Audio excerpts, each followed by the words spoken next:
सत्संग में आप जाके बैठते हो, दृष्टि आपकी सतगुरु के चेहरे पे होनी चाहिए। जिस प्रकार से कोई ड्राइवर गाड़ी चलाता है, कोई मशीन पे काम करता है, कोई लिखने का काम करता है, वो अगर सावधानी हटा देता है तो कुछ का कुछ लिखा जाएगा। गाड़ी चलाता है तो गाड़ी रास्ते से भटक के कहीं दूसरी जगह लग जाएगी। मशीन पे काम करता है तो कोई ना कोई दुर्घटना हो जाएगी। इसका मतलब यह है कि पहली चीज है कि उस चीज को गौर से देखो।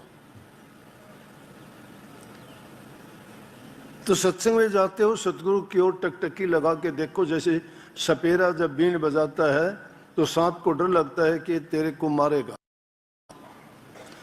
वो ये नहीं है कि उसके लहरे पर वो आशिक होके झूमता है, ये नहीं है कि वो डांस करता है।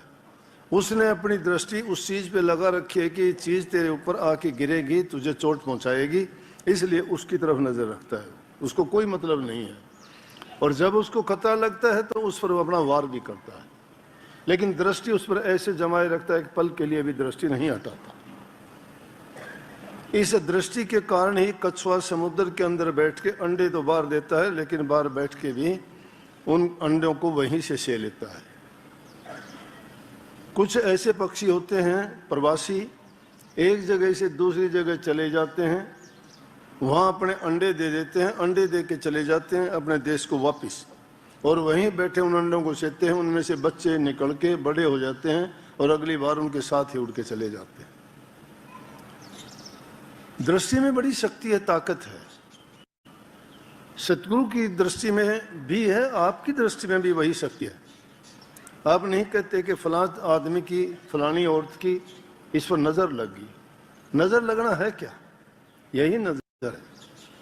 मन की शक्तियों की जब एकाग्रता होती है, वो सारी शक्ति एक बिंदु पर स्थिर हो जाती है। यही ध्यान है। आप सभी यहाँ सत्संगी हो, इसलिए ये प्रकरण पता नहीं कैसे चला है, क्या आगे जाके कहूँगा और क्या बोला जाएगा वो तो सतगुरु जानता है। लेकिन पहली चीज है कि दृष्टि सतगुरु पे रखो, करण कान उनके वचन पे रखो। दृष्टि की तो ऐसी बात है, ट्रकों और गाड़ियों पर भी लिख देते हैं कि दृष्टि हटी दुर्घटना घटी। चेतावनी ड्राइवर को है कि दृष्टि नहीं हटाना, आगे पीछे सामने ध्यान से देखते रहना, नहीं तो दुर्घटना हो जाएगी। वचन एक पल के लिए भी आप भटको नहीं।